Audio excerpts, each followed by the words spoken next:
Hey guys, I'm just gonna jump straight into Ellis. This is also kind of a recount of how he felt at the asylum. The metal room was cold. I kind of wish they would have given me a jacket to go with my jumpsuit. This is kind of ridiculous. I wish I could ask them to turn the AC off, but they'd probably say no. So I lay down in the super cold metal bed and stared at the ceiling. My first night here was kind of nice. I got soap and stuff to shower and shave properly. I was also allowed to eat as much of a heaping plate of food as I wanted. It definitely satisfied my stomach, which had begun to become used to the smaller portions of food. I like to think I gained muscle throughout our adventure with all the running and climbing we did and carrying heavy stuff, but I also had to factor in how little food I had been eating, which probably stole the life from my muscles and might have been eating away at them to keep me nourished. Tina enters the room and I sit up. I like talking to her, but not about the apocalypse. It feels weird to tell someone who wasn't there about what happened, especially when she asks me about my sex life. You don't ask people that. She smiles as she sets up her chair, sitting down and crossing her leg. Whenever you're ready. I don't know what to talk about today. I admit, you could start with the apocalypse. See, I can imagine Ellis kind of locked up with a therapist, and she's just kind of like, okay, let's talk about what you want. He goes, well, there was this time my buddy Keith, like, that's not what I want to hear about, but you're talking, so she kind of has to listen.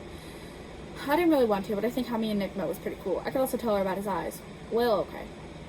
I'd been at my auto shop when some guy came stumbling over to me. I thought he was drunk. He wasn't. He was sick. I ended up trying to escape, so I got in my truck and drove away. At this point, I forgot if I killed him or not. Either way, I drove away, and I wanted to go check on my parents. I think I actually forgot whether or not Ellis killed the man. I don't think he did. I got to their street, and I found a hole in my house, and I saw my dad as a 7 foot tall, muscular, hell, he might have been taller, but he was huge. He saw me coming in my truck, and he flung me into the neighbor's house. I paused, realizing I'll never see my dad again. Oh, that's kind of sad, even though he was kind of mean. Well, he's dead now. We saw him on the bridge. Either way, that's not the point. Well, I'm in my truck, fumbling with my seatbelt, when this little white Chevy comes cruising along, and the guy jumps out, realizing my dad was coming for him next. He runs into my other neighbor's house, and I get my seatbelt off and run over to my neighbor's house where the guy is. When I get inside, he was looking through drawers and stuff. We made eye contact, and he had gray eyes. I ain't never seen nobody with gray eyes before. It was pretty cool, actually. I was shocked for a moment before saying hi, and we teamed up and introduced ourselves. It was pretty cool. I like Nick. I sat back on my bed and smiled at the ceiling. Hey, how's Josh doing? He's my brother, you know. Tina smiles. He's fine. Ellis, you seem to have positive memories of the apocalypse. Do you really think you need to keep seeing me? I've never had a bad session with you. You've always been open and talkative and lively, and I like that. Oh, well, I didn't think I needed a counselor. They forced it, other than for the one night, but I kind of get why they acted that way. Besides, I got to meet my sister's boyfriend. Turns out he's not a bad guy. For now. Tina smiles again. That's good. We're running out of time. Do you want me to come back tomorrow, or do you want the sessions to stop until you need them? We can stop. It might give you time to see someone who really needs it. Alright, I'll see you around, Ellis. Stay strong and don't ever change your silly self. I won't. She leaves and I stare at the wall some more. We had been in here for 2 weeks now and I was getting antsy. We were supposed to be able to leave soon, but when? Finally, a guy wearing a lab coat came in and introduced himself as Dr. Evans. He had my personal assistant, Eric, with him. Sorry, there's just a little bit of, like, grammatical problems there. Eric was a cool guy. We often talked about the things we played with when we were younger, both believing that Hot Wheels are superior. Dr. Evans asked me if I'd felt any flu symptoms. Thank God I haven't. I was taken to the lobby by Eric, and I sat next to Zoe. Wish I came out soon, but we were still waiting on Josh. After an hour, I went over and isolated what was going on. I was getting worried. My brother was in there somewhere. She told me they would inform us of what was going on shortly, and I sat back down, putting an arm around Zoe. I was getting scared, and Dr. Evans finally appeared, telling us Josh had to stay behind to get tested. Oh boy. A woman takes us outside to a bus, telling us to keep our mouths shut to the paparazzi as she takes us to our houses. We got to the cul-de-sac and there were cars parked in the driveway on the first house on the left. I wondered who had been living there. These houses were built recently. Off the bus, pictures were taken, camera flashing, and lights blinding us despite it being daylight.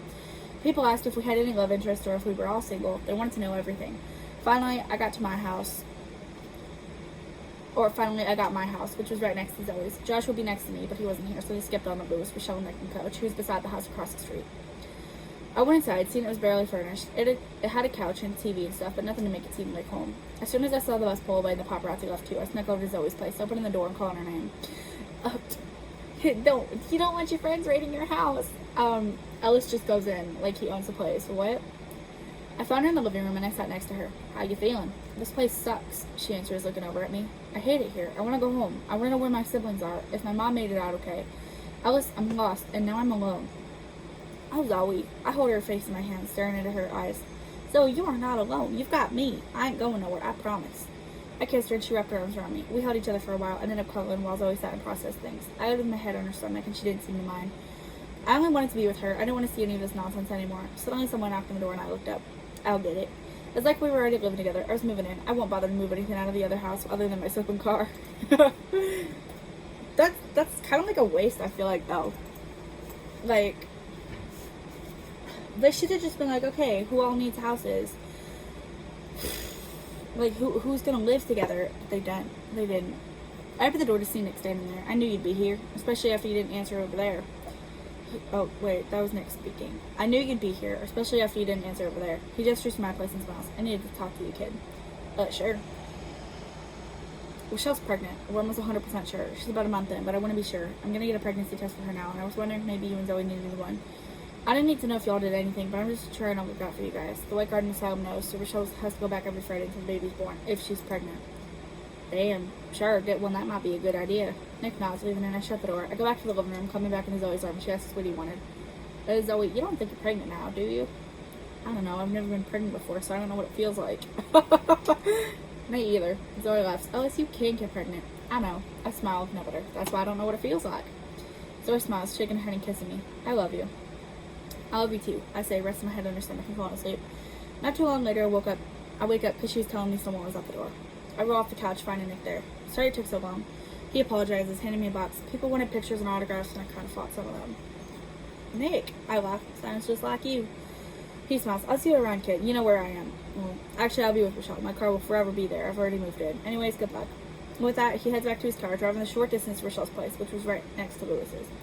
Why not just walk? Like, you guys are literally probably 50 feet tops away from each other. Why not just walk? I watched him go, then turned to see Zoe. Hey, Zoe, you know how I asked you that you were pregnant? She said, stop spotting the box. You want me to use that? Well, kind of. If you don't want to, though, it's fine. I figured it'd be a nice way to check, though. Yeah, I suppose it is. She stands up, taking the box from me and heading to the bathroom. She reappears after a few minutes, holding the stick. Ellis, it says I'm pregnant. My stomach sinks. Oh, no. What if it's inaccurate? It could be, but I missed my period last month, and I don't think this thing is lying. I'm sorry, Zoe. Don't be sorry. She kisses me, smiling. We're just gonna have kids. Nothing wrong with that, right? Now go get your shit so we can go to bed. I smile, running back over to my house and grabbing my stuff over at her place, going upstairs with her and putting my stuff in the bathroom in the master bedroom. We climbed into bed, snuggling close together as we fell asleep. I wonder how Josh is doing. He must be terrified since he's all alone, or he doesn't know it. I wonder how long he's going to be kept there, but I guess it wasn't my business to think about, really. In the morning, Zoe was already downstairs making breakfast. The smell of pancakes hit my nose as I came down the stairs, and I was excited to eat. We sat down enjoying our breakfast before deciding to pay Rochelle a visit. It was news, so hopefully she was already asleep and hadn't slept as long as we had. Already awake, you mean? I rang the doorbell. I don't know why Nick didn't ring ours. Maybe he was out of habit. Rochelle opened the door and she smiled when she saw us. Hey guys, come on in. We gather around the dining table. Nick sat eating something and he smiled when he saw us. Hey guys, want some leftovers? No thank you. Zoe and I politely declined, sitting down and smiling at Rochelle and Nick. It's always Nick and Rochelle, never Rochelle and Nick. We just came by to see how everyone was doing so far. I say, I feel like shit, Nick answers. She's pregnant, you guys, and she wants to tell everyone over dinner. She's working on invitations right now.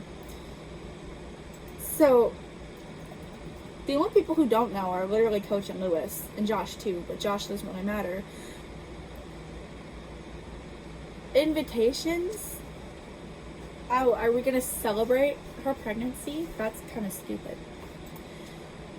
Rochelle smiles awkwardly. Nick continues. If it's a girl, we decided to name it Nicole. It's our names together, pretty much. Which is adorable. I love that. Oh, how cute, Zoe exclaims. Oh my god, Ellis, we should do something like that. That would be cool. Ellie does sound pretty cool. Pretty good, I mean. Not me, like, sliding out of the picture. There we go. We have our kid's name picked out. Zoe smiled. If it's a boy, we'll just name him after Ellis. That's what I said if it's a boy. Rochelle smiles. I'm excited. I hope she makes a full term. Everyone was silent, confused, and Rochelle added, I've miscarried 3 times in the past. Oh, I'm sorry. Zoe puts a hand on Rochelle's. I hope she makes it. Or he. Hopefully she. Rochelle smiles, sharing a look with Nick. He shakes his head, smiling. After a while, we finally headed back home. We should meet the other neighbors, Zoe says, peering at the house across the street. They were here before we were, and there's got to be a reason. It's a little odd, don't you think? I nod. I wondered who was living over there too, but that was an adventure for another time. Instead, I convinced Zoe to go out with me to start furnishing our home to make it seem more welcoming for our family. I was excited to start this new chapter of my life, even though it wasn't as easy as it used to be. I'd get there. Things would be okay. I kind of feel like for them, it's almost like turning 18 and being kicked out of your house. Like, you have to kind of figure everything out by yourself. or like just becoming an adult in general, because then all of a sudden you have your own responsibilities and your parents don't help you out. Well, they do, but they're not required to take care of you anymore, so you kind of have to like navigate yourself and get better at being an adult, I guess. So I guess that's kind of like what it is for them, is like they have to figure things out all by themselves, and they don't really have help. They just have each other, and they're all kind of in the same boat, and it's like none of them have experienced it before. So it's not like Ellis can go over to Nick and be like, hey, how'd you get out of this? Because Nick's like, I don't know, I'm still in it, man. But that's kind of what I feel like it is. That's it for Ellis's point of view, though. Next time is Rochelle's. I hope to see you guys. Bye-bye.